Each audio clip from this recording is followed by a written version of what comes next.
السلام علیکم ورحمۃ اللہ وبرکاتہ۔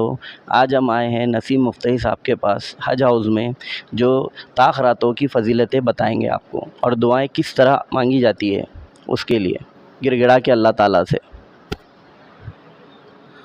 بسم اللہ الرحمن الرحیم۔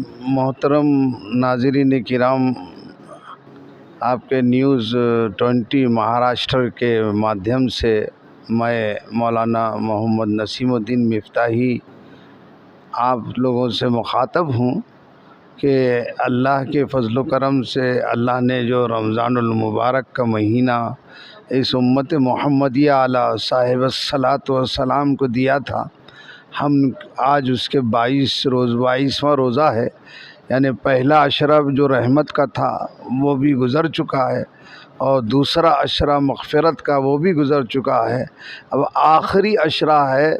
اللہ کے رسول صلی اللہ علیہ وسلم نے اس کو آگ سے آزادی کا عشرہ کہا، اور حضور صلی اللہ علیہ وسلم خود آخری عشرے میں دعا اور عبادت میں بہت زیادہ مستعدی کا اظہار فرمایا کرتے تھے۔ شد المیزر کے الفاظ حدیث میں آتے ہیں کہ آپ بالکل تیار رہتے تھے آخری عشرے میں، اور اعتکاف میں بھی بیٹھتے تھے۔ آپ نے مدینے میں 10 سال گزارے تو 10 سال تک آپ نے آخری عشرے میں اعتکاف کرنے کا اہتمام کیا۔ اعتکاف کرنے والا ایسا ہے جو اپنے کسی بڑے سخی کے گھر پر اپنے آپ کو لا کے ڈال دے۔ اللہ سے بڑا کوئی سخی نہیں ہے، وہ حکم الحاکمین ہے، وہ ہر ایک کی دعائیں سنتا ہے۔ تو اعتکاف کرنے والا اگر در رحمت پر پڑ جائے تو اس کی دعا رد نہیں کی جاتی، اور اعتکاف کرنے والوں کو اتنا ہی ثواب ملتا ہے جتنا وہ باہر نیکیاں کرتا تھا۔ اگر وہ نیت اعتکاف کے بعد سو جائے بھی تو تب بھی اس کو ثواب ملتا ہے۔ بہرحال یہ اعتکاف کی سنت محلہ محلہ ہر مسجد میں جہاں جماعت کی نماز ہوتی ہے سنت موقدہ ہے۔ اگر سب نہیں بیٹھیں گے، کوئی نہیں بیٹھے گا مسجد میں اعتکاف کے لیے، تو پورے محلے والے سنت موقدہ کے ترک کے چھوڑنے کے گناہگار ہوں گے۔ اس لیے ہر محلے میں اعتکاف کا اہتمام کرنا چاہیے۔ اعتکاف آپ نے کیوں کیا؟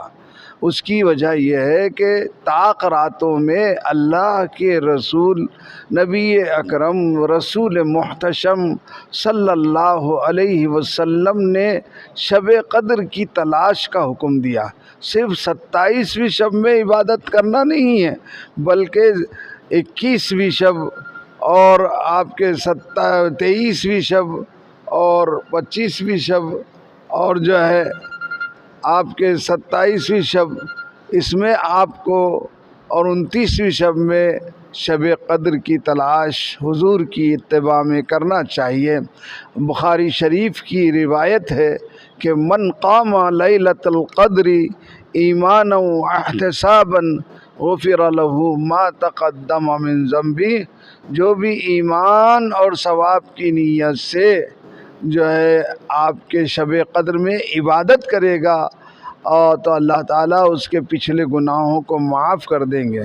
اور قرآن کریم میں سورہ قدر کی جو ہے تو آپ کے فضیلت کے بارے میں مستقل ایک سورہ قدر نازل فرمائی۔ اللہ نے فرمایا انا انزلناہ فی لیلۃ القدر، ہم نے قرآن جیسی کتاب کو لیلۃ القدر میں نازل کیا۔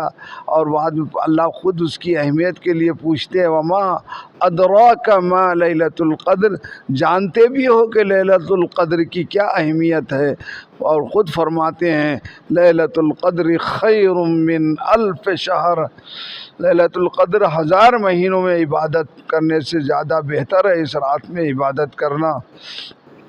تنزل الملائکۃ والروح فیہا، اس میں فرشتے آسمان سے حضرت جبرائیل امین علیہ السلام کے ساتھ خاص رحمتوں کے ساتھ نازل ہوتے ہیں، اور سلام کرتے ہیں، دعا کرتے ہیں ہر عبادت کرنے والے کی، سلام یا حتی مطلع الفجر، فجر کا آغاز ہونے تک۔ تو شب قدر بہت بڑی جو ہے تو شب ہے۔ مبارکباد کے مستحق ہے وہ لوگ جو ان راتوں میں خوب عبادت کرتے ہیں۔ میری نوجوان دوستوں سے درخواست ہے کہ اس رات میں باہر جاگنا یہ نیکی برباد گناہ لازم ہے۔ شب قدر میں گھروں میں بیٹھ کر، مسجدوں میں تنہائی میں عبادت کا خوب اہتمام کرو۔ ملک کے حالات، پورے عالم اسلام کے حالات اس وقت ایسے ہیں کہ ہم کو خون کے آنسو رلانے والے ہیں۔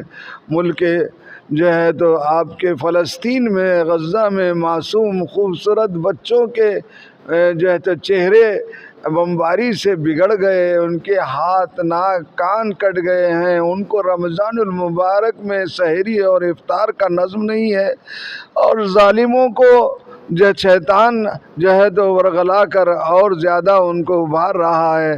تو ہم دعا کریں کہ اللہ ان ظالموں سے جو ہمارے کو نجات عطا کرے، اور مظلوم جہاں جہاں ہے اللہ ایمان والے ان کی حفاظت فرما، ان کے جان و مال کی حفاظت فرما۔ ہمارے ہاتھ میں یہ ہتھیار ہے دعا کا، اگر ہم یہ 7-8 دن اس کو استعمال نہیں کریں گے تو ہم سے زیادہ کوئی محروم نہیں ہوگا، اور امت کا غم اگر ہم کو نہیں ہوگا، ہم گڑ گڑائیں، خوب رو رو کے دعا کریں کہ اللہ ہماری عزت و آبرو کی، ہماری جان و مال کی، ہماری بہنوں کی، ہمارے بھائیوں کی، ہماری ماؤں کی، ہماری بیٹیوں کی، اور پورے انسانوں کی اللہ عزت و آبرو کی نہ صرف اس ملک میں حفاظت فرما بلکہ اس کے عالم میں حفاظت کے فیصلے فرما۔ آنے والے حالات بہت سخت آنے کا امکان ہے، لیکن گھبرائیے نہیں۔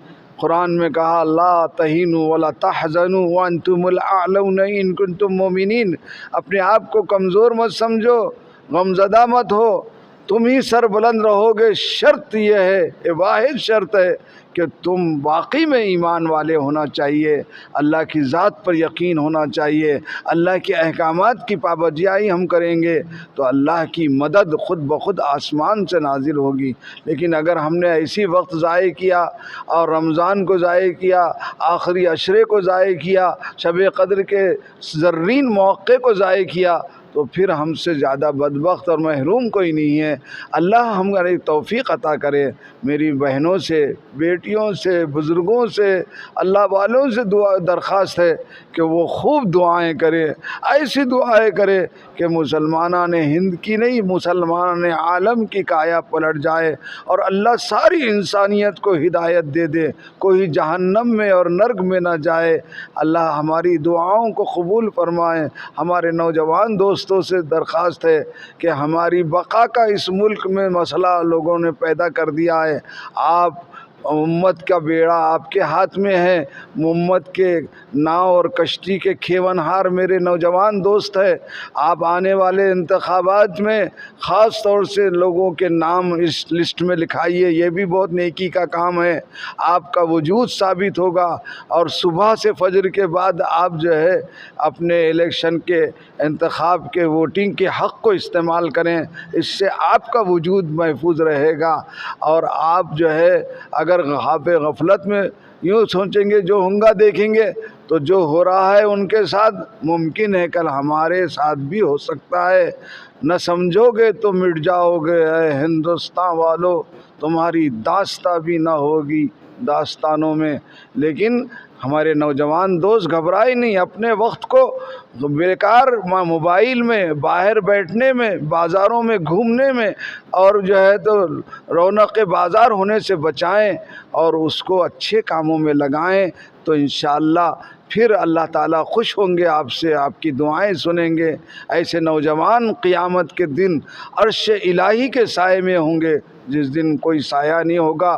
جو جوان اپنی جوانی اللہ کی اطاعت میں گزارتا ہے، کسی نے خوب کہا کہ عقابی روح جب بیدار ہوتی ہے جوانوں میں، نظر آتی ہے ان کو اپنی منزل آسمانوں میں۔